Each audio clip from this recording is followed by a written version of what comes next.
अब इसका अंत किसी और रूप से ही होगा। हे विष्णु।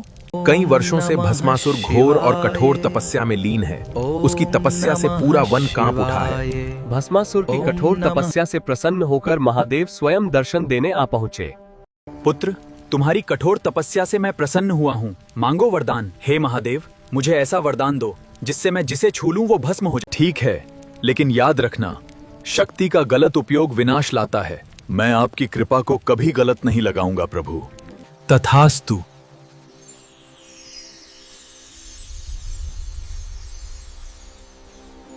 अब मैं अजय हूँ, कोई मुझे रोक नहीं सकता। महादेव, मैं ये हाथ आपके ऊपर ही रखना चाहता हूँ। ये वरदान अब विनाश का कारण बनता दिख रहा है और मुझे इसे रोकने का कोई उपाय समझ नहीं आ रहा है। सब कुछ नष्ट हो जाएगा। अब इसका अंत किसी और रूप से ही होगा। हे विष्णु, अब इस संकट से बचने का उपाय केवल आप ही बता सकते हैं। हे मेरे आराध्य विष्णु, मेरी रक्षा करें।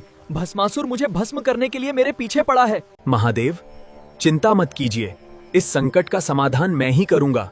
भस्मासुर को उसकी ही शक्ति से रोका जाएगा, क्योंकि अहंकार ही उसका अंत बनेगा। तभी भगवान विष्णु अपने दिव्य रूप को बदलकर मोहिनी अवतार में प्रकट होते हैं। हे विष्णु, ये कौन सा रूप है? इसमें शक्ति भी है और मोह भी। मैं इसे समझ नहीं पा रहा हूँ। देखिए महादेव, अब ये मेरी लीला है। महादेव, अब चिंता छोड़ दीजिए, मैं इस स्थिति को संभाल लूंगा।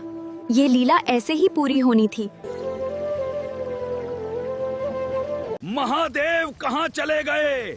अब मैं किसे पाऊंगा? महादेव कहाँ चले गए? भस्मासुर, अपनी दृष्टि को स्थिर रखो और मेरे इन सुंदर नृत्य मुद्राओं के साथ जुड़ जाओ, क्योंकि आज का यह क्षण केवल तुम्हारे और मेरे लिए ही। हे मोहिनी, तुम्हारी सुंदरता देखकर मैं खुद को भूल गया हूँ। तुम जैसी कई नहीं। भस्मासुर, क्या तुम मेरे साथ नृत्य करोगे? तुम जैसा सुंदर कोई नहीं। मैं जरूर नृत्य करूंगा।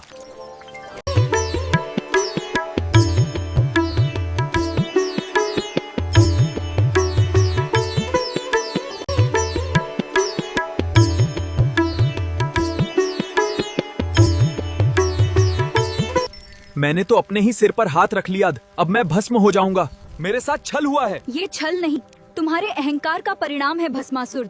अहंकार में ली गई शक्ति हमेशा अपने ही अंत का कारण बनती है।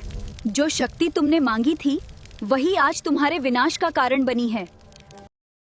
यह कथा सिखाती है कि शक्ति और वरदान का सही उपयोग ही जीवन को सार्थक बनाता है। अहंकार